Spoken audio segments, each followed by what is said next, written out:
Hi, welcome to Pets and Crafts. This is Anju. ഞാൻ ഇന്ന് നിങ്ങൾക്ക് റമദാൻ സ്പെഷ്യൽ ഒരു ക്രാഫ്റ്റാണ് കാണിച്ചു തരുന്നത്. അത് സിമ്പിളായിട്ട് ഉണ്ടാക്കാൻ പറ്റിയ ഇതുപോലത്തെ ഒരു ക്രാഫ്റ്റാണ്.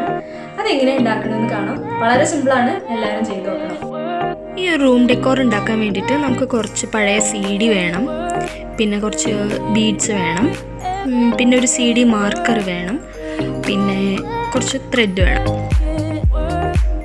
ഞാൻ എടുത്തിരിക്കുന്ന ബീഡ്സ് ഇതേപോലെ കുറച്ച് ട്രാൻസ്പെറൻ്റ് ആയിട്ട് കുറച്ച് ഷൈനിങ് ഒക്കെ ഉള്ള ടൈപ്പാണ് എടുത്തിരിക്കുന്നത്.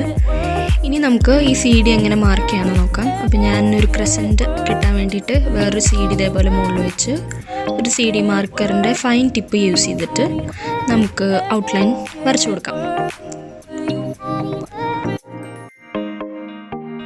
ഇനി ഈ ഔട്ട്ലൈൻ വരച്ച കൂടെ നമുക്ക് ഒരു സിസേഴ്സ് യൂസ് ചെയ്തിട്ട് ഇത് കട്ട് ചെയ്യാം. CD എങ്ങനെ ഈസി ആയിട്ട് കട്ട് ചെയ്യാമെന്നുള്ളതിനെ പറ്റിയിട്ട് ഞാൻ നെക്സ്റ്റ് അല്ലെങ്കിൽ കമ്മിങ് വീഡിയോസ് ഇടാം. എന്നിട്ട് വീണ്ടും അതേ ഷേപ്പ് കിട്ടാൻ വേണ്ടിയിട്ട് വേറൊരു CD എടുത്തിട്ട് ഇതേപോലെ മാർക്ക് ചെയ്ത് കട്ട് ചെയ്തെടുക്കാം. ഇനി നമുക്ക് കുറച്ച് സ്റ്റാർസ് ഇതേപോലെ ഉണ്ടാക്കണം. അതിന് വേണ്ടിയിട്ട് ഞാൻ പേപ്പറിൽ ഒരു സ്റ്റാർ കട്ട് ചെയ്യുകയാണ് ചെയ്യണത്. എന്നിട്ട് അത് ഏതെങ്കിലും ഒരു CD-യിൽ ഒന്ന് വെച്ചിട്ട് ഔട്ട്ലൈൻ വരച്ചെടുക്കാം. അങ്ങനെ നമുക്ക് ഒരു 5-6 സ്റ്റാർസെങ്കിലും വേണം. കാരണം ഇതിൻ്റെ 2 സൈഡിലുമായിട്ട് ഫ്രണ്ടിലും ബാക്കിലുമായിട്ട് നമുക്ക് സ്റ്റിക്ക് ചെയ്യണം. അപ്പോൾ ഇത് പഴയ CD ആയ കാരണം തന്നെ കട്ട് ചെയ്തെടുക്കുമ്പോൾ ഇതിൻ്റെ സൈഡിൽ ഇങ്ങനെ കുറച്ച് ഫിലിം പോയിട്ടുണ്ടാവും. അപ്പോൾ അതൊന്ന് കവറാവാൻ വേണ്ടിയിട്ട് ഞാൻ 3D ഔട്ട്ലൈനർ യൂസ് ചെയ്തിട്ട് ഇതിൻ്റെ ഔട്ട്ലൈൻ ഒന്ന് ചെയ്യുന്നുണ്ട്. ഇപ്പോൾ സ്റ്റാർസും ഇങ്ങനെ കിട്ടിയിട്ടുണ്ട്. ഇനി നമുക്ക് ത്രെഡിൽ ഇതേപോലെ ലെങ്ത് ഒന്ന് എടുക്കാം.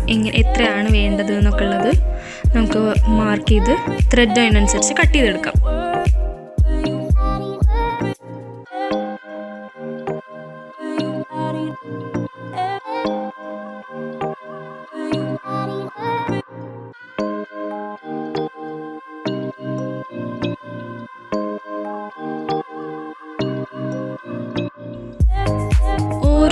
ത്രെഡും ഇതേപോലെ കട്ട് ചെയ്തതിന് ശേഷം അത് സ്റ്റിക്ക് ചെയ്ത് കൊടുക്കുക.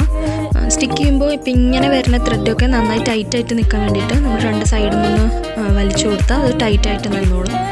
എന്നിട്ട് അത് നന്നായിട്ട് ഡ്രൈ ആവട്ടെ.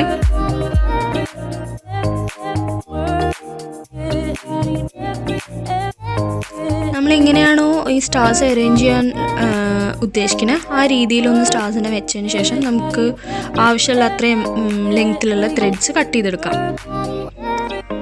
അത് ഇതേപോലെ പേസ്റ്റ് ചെയ്ത് കൊടുക്കുക. ഞാനപ്പോൾ അതിൻ്റെ ഇടയിൽ ഓരോ ബീഡ്സ് ഇട്ട് കൊടുക്കുകയാണ്. അപ്പോൾ ബീഡ്സ് നിൽക്കേണ്ട പൊസിഷനിൽ കുറച്ച് ഗ്ലൂ ആക്കിയിട്ട് ആ ബീഡ്സിന് അവിടെ വെച്ചാൽ അത് അങ്ങനെ തന്നെ ഡ്രൈ ആയിക്കോളും. പിന്നെ അത് അങ്ങോട്ടും ഇങ്ങോട്ടും മൂവ് ചെയ്യൊന്നുമില്ല, അത് അങ്ങനെ തന്നെ ആ സ്ഥലത്ത് തന്നെ സ്റ്റിക്ക് ആയിക്കോളും.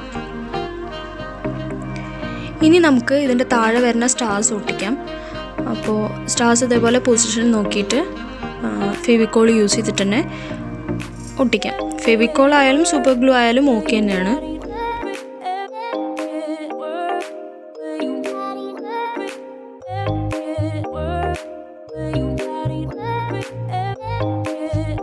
വൺസ് ഈ ത്രെഡൊക്കെ ഇപ്പം നന്നായിട്ട് ഡ്രൈ ആയി കഴിഞ്ഞാൽ നമുക്ക് ഈ ക്രെസൻറ്റിൻ്റെ മുകളിലും ഈ സ്റ്റാർസിൻ്റെ മുകളിലൊക്കെ സെയിം സ്റ്റാർസും ക്രെസൻറ്റൊക്കെ ഒട്ടിച്ചിട്ട്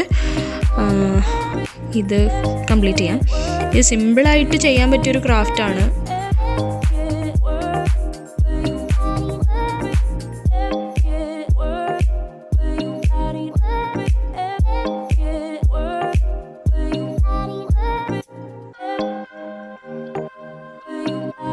CD നമ്മുടെ എല്ലാവരുടെ കയ്യിലും ഉണ്ടാവും ചെയ്യും. അപ്പോൾ ഇതേപോലെ നമുക്ക് വീണ്ടും ഒരു സിമ്പിൾ വീഡിയോ ആയിട്ട് വീണ്ടും കാണാം.